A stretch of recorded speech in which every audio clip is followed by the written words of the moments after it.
Hey guys, welcome back. We are talking about Conversations with God, an Uncommon Dialogue by Neale Donald Walsch, book number 1, part of a trilogy. And this book is mainly about, so Neale comes to this frustrating point in his life where he decides that he's going to write a letter to God, carrying it up. And he's like, hey, what the F is going on? And in it, God writes back. Yeah. Interesting premise for a book. Support the book, okay? I'm going to put a link to it in the description, not the bio, in the description, but also, if you want to go to a library and get it, go ahead and do that. Just support the book, okay? Don't just expect me to do the heavy lifting and do all the reading for you, okay? Okay. So here, this is kind of like a two-parter. First is the question, then it's the answer. However, after I give you guys a question, I'm going to give you guys my answer. I want to give you guys the way that I interpret it, the way that I view it, and then I'm going to give you God's interpretation and how God's and my interpretation are really the same thing, okay? So here's the problem, okay? Be what? Whatever you want to be. Happy, sad, weak, strong, joyful, vengeful, insightful, blind, good, bad, male, female, you name it. I mean that literally. You name it. Neale says, this is all very profound, but what does that have to do with my career? I'm trying to find a way to stay alive, to survive, to support myself and my family, doing what I like to do. God says, try being what you like to be. Neale says, what do you mean? God says, some people make lots of money doing what they do. Others can't make a go of it, and they're still doing the same thing. What makes the difference? Neale says, some people have more skill than others. God says, that's the first cut. But now we get to the second cut. Now we're down to two people with relatively equal skills, both graduated from college, both were at the top of their class, both understand the nature of what they're doing, both know how to use their tools with great facility, yet one still does better than the other. One flourishes while the other struggles. What's that about? Okay, so God is giving sort of a little bit of rope to hang Neale on. Like, Neale here, take the bait. And Neale is like, this is what could possibly be different. This is what could possibly, but let's just say we had two identical people in background, in capacity and everything. But what makes one person successful over another? And this is not, my answer is just a little bit of an extension of this question is, if you want to start a business, if you want to go into a profession, if you want to do something, and you're stopping yourself because you're thinking, well, I don't want to become a personal trainer because there's so many personal trainers out there.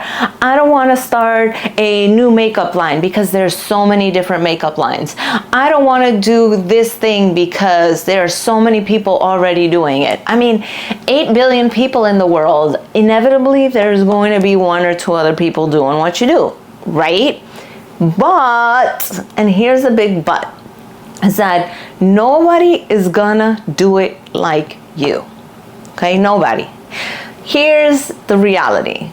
How many people are doing book reviews on YouTube? I don't know, thousands, but yet nobody's doing it like me. Nobody talks like me, nobody acts like me, nobody's doing the same books in the same order with the same insights as me. It is very unique to my channel, the way that I do things, okay?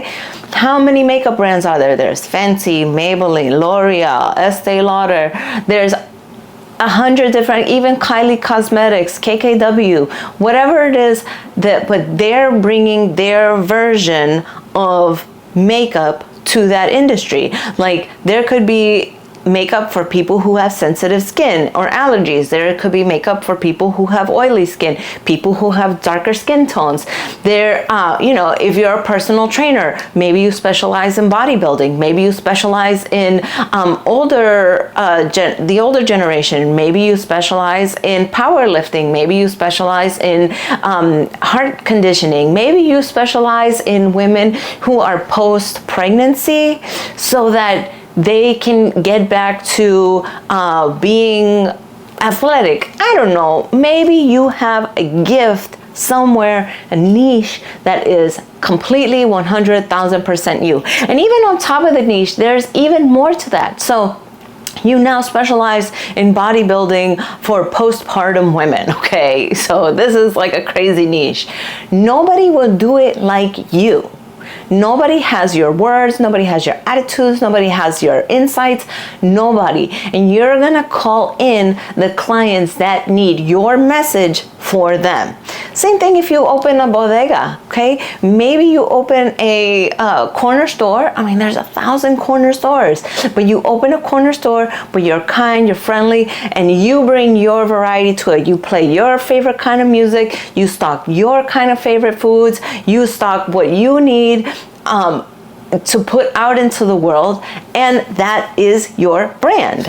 Okay, so let's talk about now what is God's answer to this, okay? Okay, exactly. God says, that sounds like the answer to my question as well. The soul is concerned only with where you are going to be. Are you going to be in a place called fear or in a place called love? Where are you and where are you coming from as you encounter life? Now, in the example of the two equally qualified workers, one is successful and the other is not. Not because of anything either is doing, but because of what both are being. One person is being open, friendly, caring, helpful, considerate, cheerful, confident, even joyful in her work, while the other is being closed, distant, uncaring, inconsiderate, grumpy, even resentful of what she is doing. Now, suppose you were to select even loftier states of being. Suppose you were to select goodness, mercy, compassion, understanding, forgiveness, love. What if you were to select godliness? What then would be your experience? I tell you this.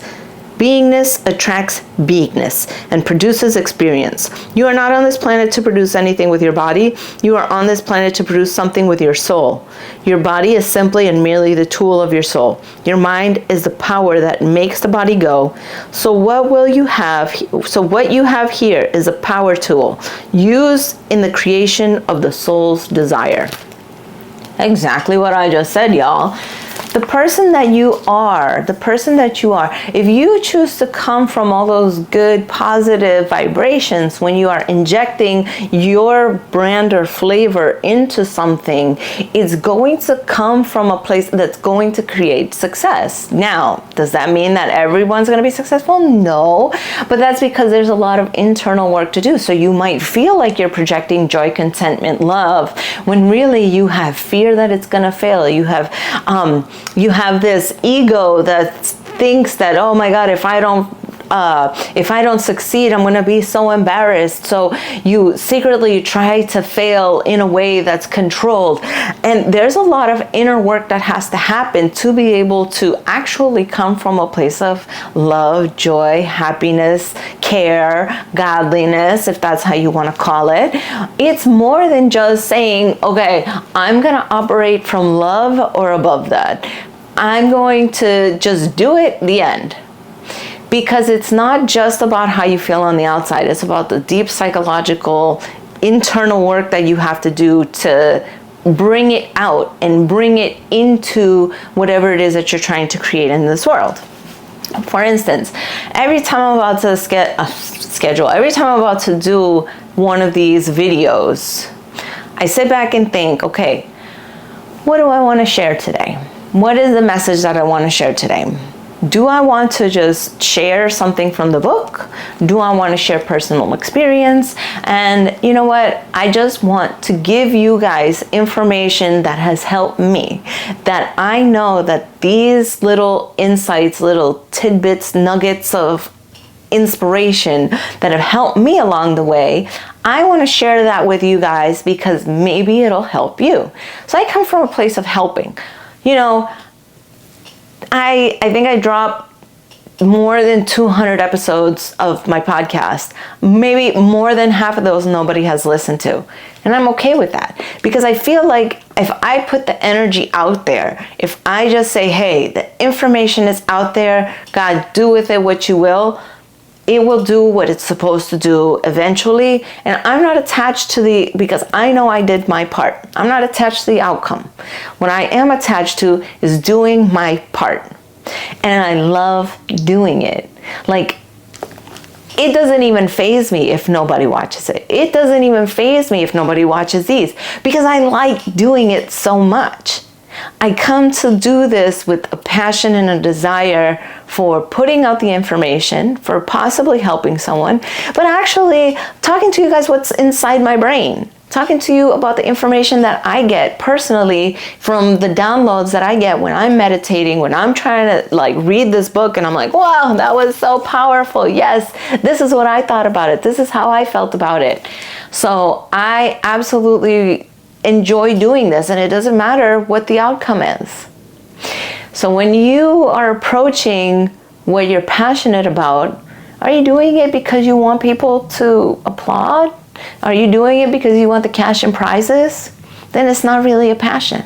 It's not really something that you love. It's not really something that you crave doing. Like, I could do this forever and never get a cent from it, and I will be happy. I mean, maybe life throws me a curveball and pulls me away from doing it because I've got other things I need to attend to. I don't know. But being on camera and sharing with you guys has been such an amazing, incredible experience, okay? We've got one more video with this book, okay? I know, we're coming to the conclusion. And I just want to say it's such a wonderful ride. Okay, in the description, you'll find a link to my book. Support it. You'll find a link to Conversations with God. Support it. I'm also going to put my book too, which is about journaling, writing for my life, because journaling, prayer, meditation has been crucial to my own transformation, and I hope it can help you guys. And I'm also going to put a link to my podcast. So if you would like more of me, if you would like more time with me, then you have hundreds, right, to listen to. Okay, guys, that's it for me. Bye.